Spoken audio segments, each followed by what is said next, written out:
વડોદરા મહાનગરપાલિકાની કચેરીને બોમ્બથી ઉડાવી દેવાની ધમકીભર્યો ઈમેલ મળતા પોલીસે અને પાલિકા તંત્રમાં દોડધામ મચી ગઈ હતી।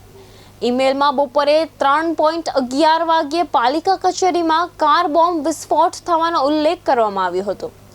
ધમકી મળતાની સાથે જ BDDS, SOG, PCB અને સ્થાનિક પોલીસની ટીમો સ્થળ પર પહોંચી સઘન ચેકિંગ હાથ ધર્યું હતું। આશરે 1 કલાક સુધી ચાલેલી તપાસ દરમિયાન કોઈ શંકાસ્પદ વસ્તુ મળી આવી નહોતી, જેના કારણે પોલીસ અને પાલિકા તંત્રએ હાશકારો અનુભવ્યો હતો। પ્રાથમિક માહિતી મુજબ ખાલિસ્તાની આતંકવાદીના નામે આ ઈમેલ મોકલવામાં આવ્યો હોવાનું સામે આવ્યું છે।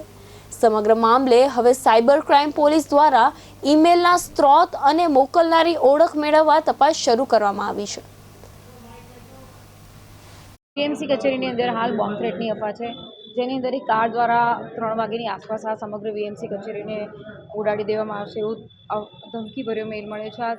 આ મેલની પુખ્તા કરીને અમે લોકો અમારી સમગ્ર ટીમો છે એ ટીમો સાથે અહીંયા સઘન તપાસણી કરી રહ્યા છે, જેની અંદર BMCના કર્મચારીઓ જે સિક્યોરિટી વિંગ સંભાળે છે એમની સાથે મળી અને આ અલગ અલગ ટીમો સાથે અમે લોકો BDDS ને બધા સાથે ભેગા મળી અને આ સમગ્ર ઓફિસ છે સ્ટરલાઇઝ કરી એને ચેક કરી અને એની સાથે અલગ અલગ ગેટ્સ છે, પાર્કિંગ એરિયા છે, ઓફિસ પ્રિમાઇસીસને ચેક કરી રહ્યા છે। ત્યારે હાલ કોઈ પેનિક સિચ્યુએશન નથી, બધા કર્મચારીઓની હાજરી પણ છે, સાથે મળીને કરી રહ્યા છે।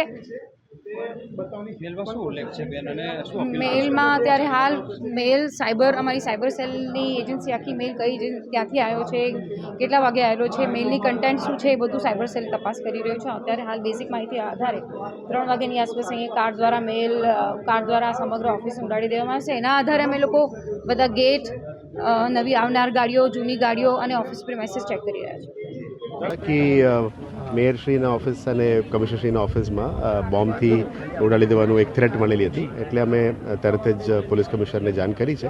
આગળની કાર્યવાહી ત્યાંથી થવાના છે, પણ જે મેઇલ આવ્યું છે એ સાવચેતી ભાગરૂપમાં અમે તમારા બધાને અત્યારે કંઈ મેજર ઇશ્યુઝ નથી, પણ આપણે એને થોડું સેન્સિટિવિટી પણ લેવાની જરૂરિયાત છે, એટલે અમે પોલીસને પણ જાણ કરી છે અને તમામ કર્મચારીઓને પણ રિક્વેસ્ટ કરી છે થોડું સાવચેતી રાખવા માટે રિક્વેસ્ટ કરી છે।